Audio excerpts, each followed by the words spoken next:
Sveiki, aš esu Paulius iš Perkūno namų, esu kultūros bare Kablys, kur vyksta ekstremaliosios muzikos festivalis Armageddon Descends ir turiu galimybę pakalbinti festivalio headlinerius, grupę Grave Miasma ir grupės gitaristą, vokalistą. Hi, how do you do? Very well, very well. How was your trip to our country and this place? So far it's been very nice. Vilnius has a lot of charm as a city. So we managed to see a bit yesterday and sample local booze, and yeah, we're enjoying it so far. Nice to hear. I have several questions about your band, your music, and things related to it. So let's start from the beginning. Okay. So how did you guys get together and form the band? Okay, we've had the same lineup for around 8 or 9 years now. Initially we had a different bass player, but he was switched shortly after we recorded the first demo tape. I am the brother of the drummer, so we decided to form a band, and the guitar player Roland was a friend of mine who I met at a similar time. And after we discussed what kind of band we wanted to do, because we were, 15, 16 years old, eventually things just progressed naturally. Was it difficult in the beginning to decide and agree within the band to which exactly musical direction you will move forward? Or was maybe you knew it before you even began? Or Not really. I think at that time there was a big resurgence of interest in bands like Blasphemy, The Heretics, etc.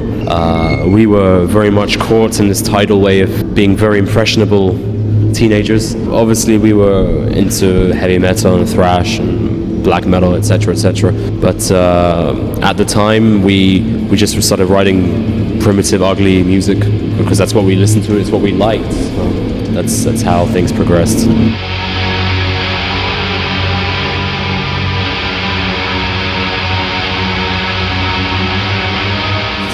in the beginning, the band was known as Goat Molestor, and then you changed it to Grave Miasma. So what is the story behind those names, and how did you come up with them? Well, the first name was, as you can perhaps guess implicitly, it's a bit of a childish name. Now, when we were forming the band, there was a big interest from our side in bands like Archgoat, Goat Lords, and those at the time were very obscure bands.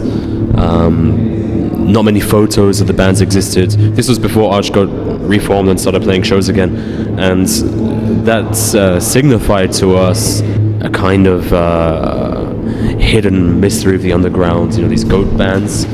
And then shortly after we released a tape and a 7-inch EP, there was a big explosion of other goat bands as well, which is fine, but we wanted to distance ourselves from that imagery, because a lot of those bands started using very similar imagery which we didn't feel was accustomed to our aesthetics. So the name change was really born out of that, not wanting to be a part of a certain niche within the underground. So you decided to be more serious band than some almost a joke bands that are. Well, we were always a serious band, but the connotations of being called Goat something changed around 2004, 2005.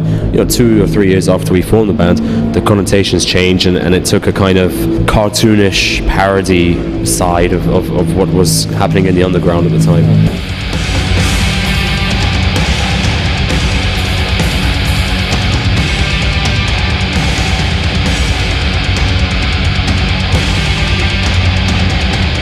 Some of the members of Grave Miasma also participate in other bands. Mm-hmm.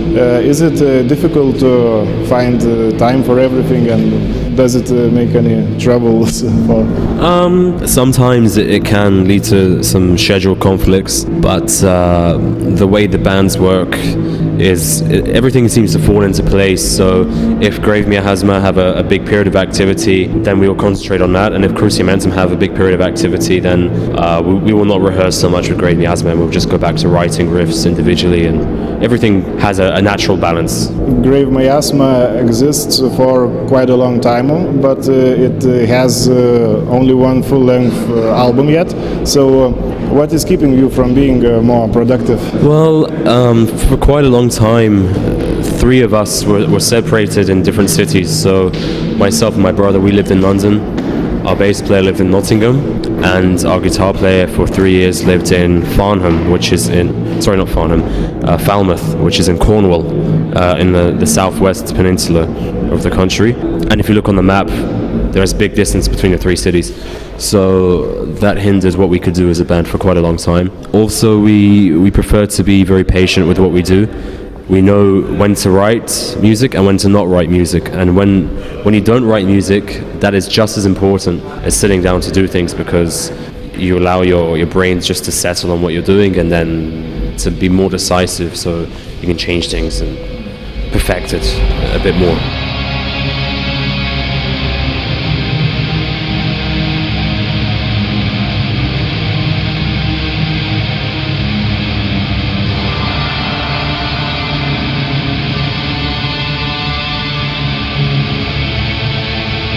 Your music, especially in the recent album Odori Sepulchrorum, if I pronounce it correctly, for me it seems to be quite diverse and complex musically, but it's also very smooth and consistent from atmospherical point of view.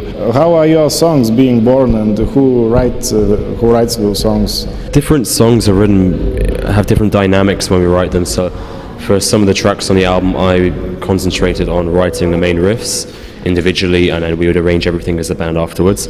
Other songs were written by other members, and then we would combine our efforts into arranging the tracks. And some of the recordings are done, or some of the writing is done where two of us will meet up and sit down and try and compose things together. So I think the album has varied songs based on this dynamic, whereas on our previous release, which was a mini LP, or quite a long mini LP, it was mostly myself and my brother that did everything, purely because of the living situation at the time, which I mentioned in the previous question.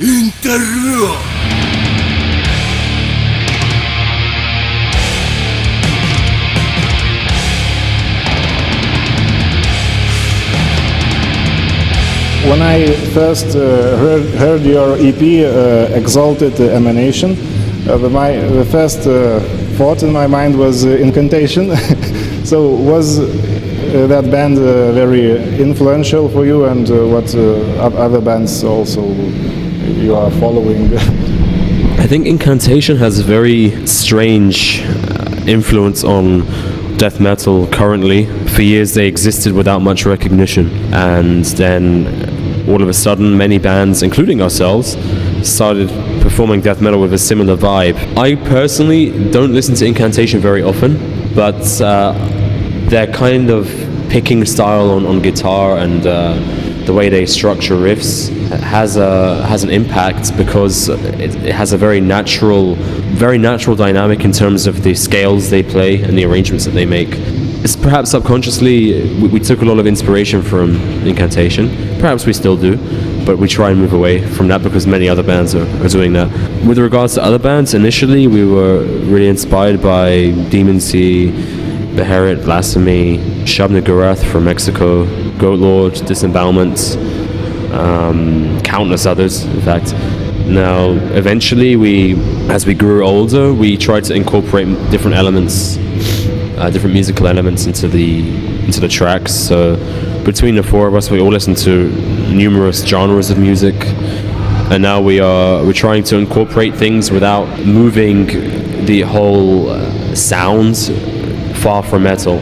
So you'll encounter bands that will listen to Pink Floyd and they'll try and turn on Pink Floyd whilst retaining a metal imagery. For us, I love Pink Floyd, but I'll try and combine that feeling in the death metal microcosm. So I think you'll hear, especially with the newer stuff, it's a lot different from the previous material in terms of the song arrangements and additional elements, layers that are introduced within the songs.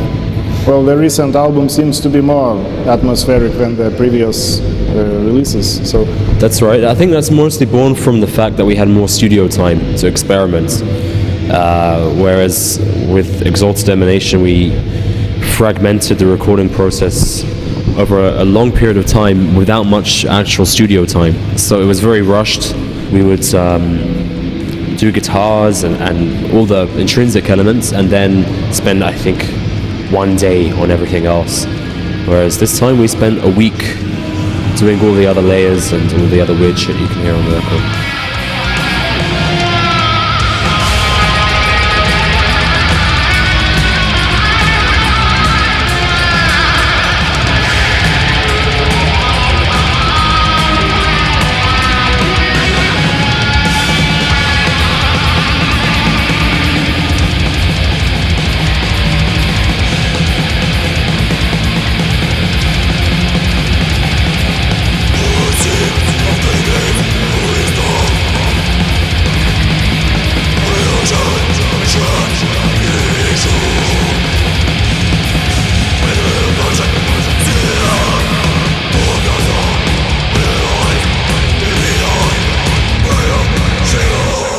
most of your songs deal with mystical themes and occult. What does these topics represent in your band? Do you take inspiration from mystic subjects, or is it the way to express something else?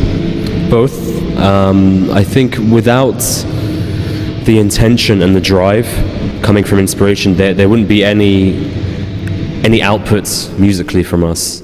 There would be no reason to play what is essentially morbid and dark music without that spark which is ignited through journeys into occultism and mysticism. I don't only mean reading books, because reading books can only take you so far, but experimenting, especially with psychoactive drugs, has a big influence on how we write and also the reason why we write. So. A lot of extreme metal bands use mystical, occult and satanist motives in their lyrics, but sometimes it is quite difficult to distinguish whether it is a metaphorical way to express inner feelings or some social positions, or do they literally, like, theistically believe in supernatural entities and gods and demons that they mention in the song. So where do you stand in this regard? I can appreciate bands that take these subjects from a conceptual point of view. So they will, I can't think of any examples of bands, I'm just generalizing. They will perhaps read into this whole side of life and side of religion and use what they read as a lyrical theme. That's always had its place. Even if you delve into some 70s prog records, you'll encounter mysticism being used in such a way.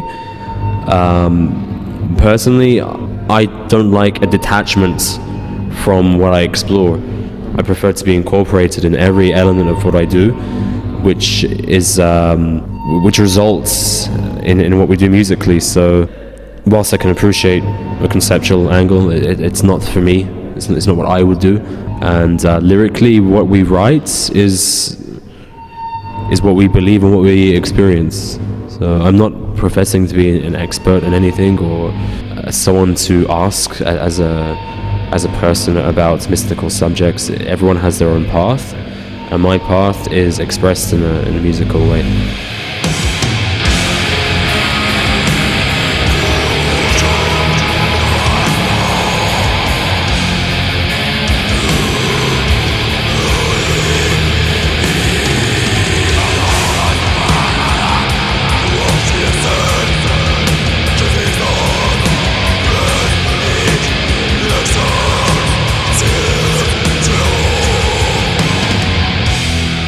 In the song Depths Meditative Trance, you mentioned Mahakala a few times. That's, I think, a Buddhist deity.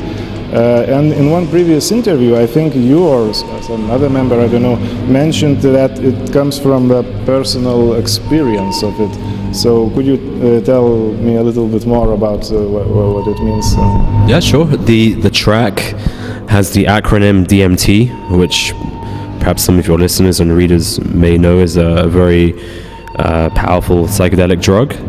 the lyrical content and the musical content was inspired by an experience I had, which could be narrowly determined as a near-death experience using this compound, where the essential flow of the trip was heading towards the light at the end of the tunnel, which I had identified at the time in that certain state as the light of Mahakala, which you can read about in Tibetan Book of the Dead, and everything seemed to fall into place with that particular manuscript.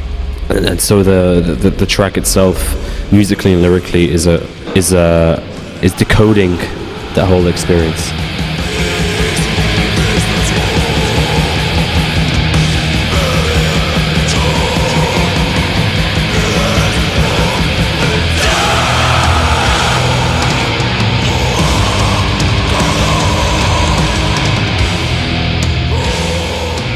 Your music seems to be very personal, if I'm correct.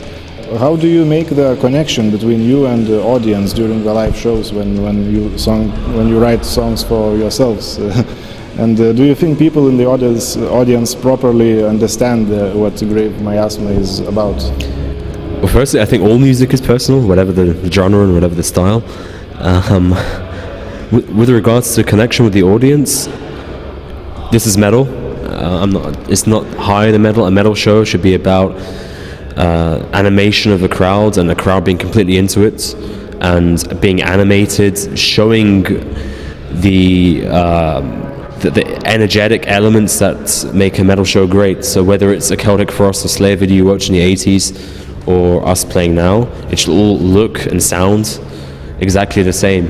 The frantic energy of the crowd and people being into it. So personally, I couldn't care less if people read the lyrics, understand the lyrics. It's not an important element. I personally never read lyric sheets of other bands. It doesn't really matter to me, especially if the lyrics are incomprehensible anyway. So it's more about intuitive feeling of... Intuitive, yeah. It's taking every sum of the parts and being into the whole thing. So every element of our music is synchronized with the other elements, whether it's guitars and drums, vocals and bass. Everything is knitted together. And from a listener's perspective, I hope that it is approached in the same manner. So everything is taken as a collective experience, which is what I'd like live as well, because the metal show is about that.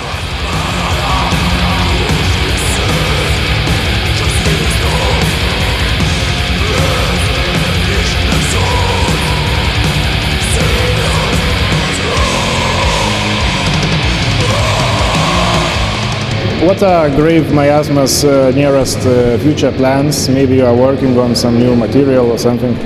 We are working on new material, but after the summer of this year, we were taking a long break for other reasons. I think the next recording will take quite some time before it bears fruition, but we will still be writing.